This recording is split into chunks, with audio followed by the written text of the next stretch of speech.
आज हम मानव शरीर के एक बहुत ही छोटे लेकिन शक्तिशाली हिस्से के बारे में बात करने जा रहे हैं। बिल्कुल, हमारा वॉइस बॉक्स। हाँ, यानी हमारा वाक्यांत्र। बिल्कुल।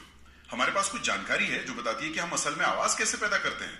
तो चलिए इस दिलचस्प प्रक्रिया को थोड़ा गहराई से समझते हैं। और ये वाकई दिलचस्प है, क्योंकि ये सिर्फ गले की बात नहीं है, ये एक पूरी प्रक्रिया है। अच्छा, तो फिर कहाँ से शुरू होती है ये कहानी? मतलब वाक्यांत्र में ऐसा क्या होता है जिससे आवाज बनती है?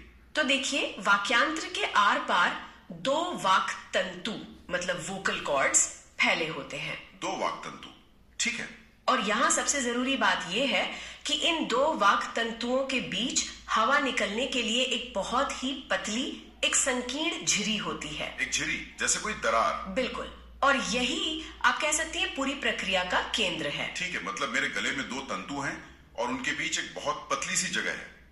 यहां से ये और दिलचस्प हो जाता है। तो फिर आवाज आवाज कैसे बनती है? तो होता यह है कि जब हमारे फेफड़े मतलब लंग्स जोर लगाकर हवा को इस झिरी से बाहर निकालते हैं, अच्छा, तो वो वक्त तंतु कांपने लगते हैं।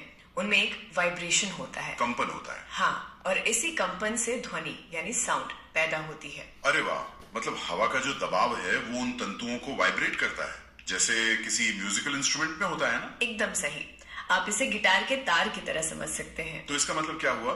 क्या इसी वजह से सबकी आवाज अलग अलग होती है या हम अपनी आवाज बदल पाते हैं? बिल्कुल, आपने बहुत ही सही सवाल उठाया। हमारी जानकारी यही बताती है कि आवाज की क्वालिटी मतलब उसका प्रकार इस बात पर निर्भर करता है कि वो वाक तंतु कैसे हैं।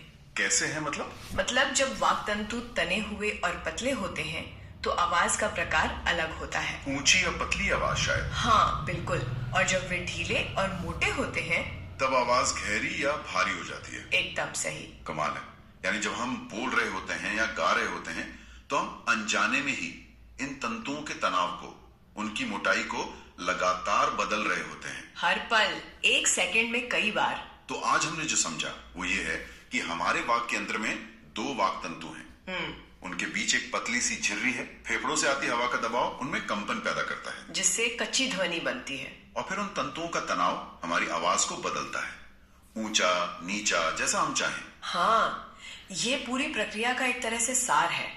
लेकिन हमारी जानकारी हमें ये तो बताती है कि ध्वनि कैसे बनती है, पर ये सोचने पर मजबूर करती है कि हमारा दिमाग इन छोटे से तंतुओं को इतनी सटीकता और इतनी तेजी से कंट्रोल करना सीखता कैसे है। सही बात है, जिससे हम इतने मुश्किल शब्द और संगीत बना पाते हैं।